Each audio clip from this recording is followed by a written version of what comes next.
Hello friends, this is Adam with Movie Guy 365, and today I'm going to review the Blu Ray edition of The Whole Nine Yards. If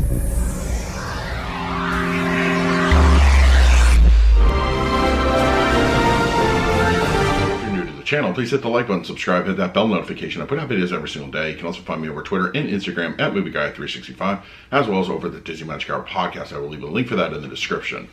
Alright, The Whole Nine Yards is here in Blu-ray, released by Sony Pictures, and as far as the movie itself goes, I've always enjoyed this one. I owned the previous DVD, and I thought it was great comedic timing between Bruce Willis, Michael Clarke Duncan, and Matthew Perry. Amanda Peet is also in this, really does a good job, and I think overall it was a lot of fun. I really enjoyed this movie quite a bit, and as far as the sequel goes, I have a kind of an unofficial rule, like if your original movie's rated R, don't make your sequel PG-13. It's automatically going to be worse. So, needless to say, I'm not clamoring for any whole 10 yards Blu-ray disc for this one. But for this version, I'm very happy that we got it.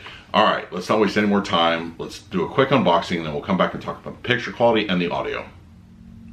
So we have The Whole Nine Yards here, courtesy of Sony, and just very basic. It's almost ported over exactly from, I believe, what the DVD cover was. And there we have the rear cover and the spine, and just your basic stuff interior-wise, nothing special there. So, all right, let's talk about the picture quality and the audio.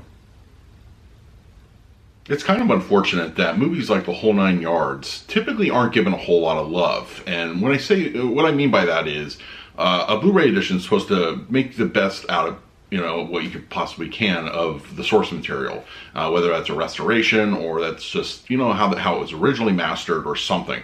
But we in the hobby know that it can really go hit or miss, and especially when it comes to comedies. Comedies aren't typically given a whole lot of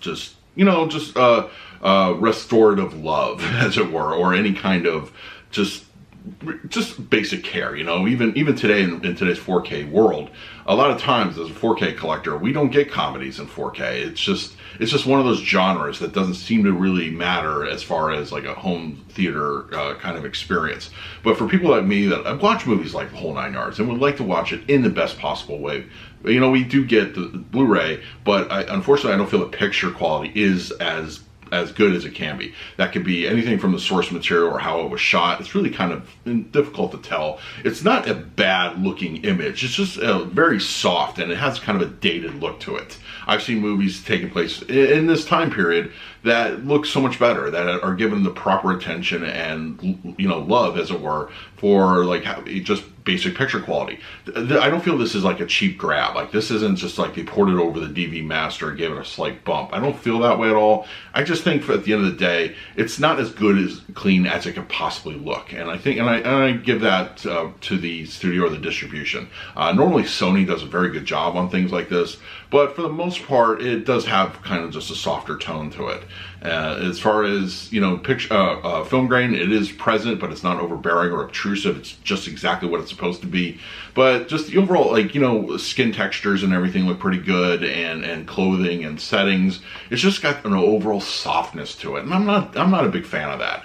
If that was how it looked, intentionally looked, that's one thing. But I have a feeling this could have just used a little bit something to bring it up to a good, HD level. Unfortunately, we don't get that here, but it's still serviceable. It's just not going to light your world on fire, and it's kind of unfortunate that we didn't get what I feel could have been the best possible image for this movie. Audio wise, that's a different story. It's a DTS 5.1, and I think for the most part it does its job. As I mentioned, it is a bit of a comedy, but there are action elements that are sprinkled in throughout, and I think they do a good job with things like LFE, a lot of front heavy action going on here. But I didn't really detect a whole lot of ambience. There were the occasional action scenes and that bled over to those rear speakers, but for the most part it's pretty tame, I guess is the best word for it. And there's not a whole lot of immersive elements. In fact, I don't really remember one time I caught like just a quiet dialogue scene, or a scene where they're just talking, that sort of thing, and it's just anything like a bird or something flew over. I didn't really get that. But it just, you know, at the end of the day, I feel that for a comedy, more like 70% comedy, 30% action, it's fine. It is a fine track. But you know, if you don't have the home theater set up and you're just utilizing your TV speakers, you don't have too much to worry about it. You're not really missing much. But if you have it, you get that little extra bonus. It's just nothing that's, you know, really particularly awesome.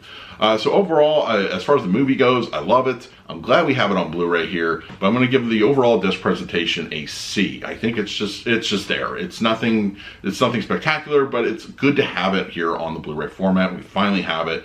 And, you know, if you haven't checked it out the whole 9 yards, definitely do so. Stay away from the sequel, though. You know, like I said, PG-13 sequels don't really mix. But anyway, let me know in the comments below if you had a chance to check out the whole 9 yards and what were your thoughts on it. In the meantime, please like, subscribe, hit that bell notification. I put out videos every single day. So until next time, this is Adam with Movie Guy 365. I will see you at the movies.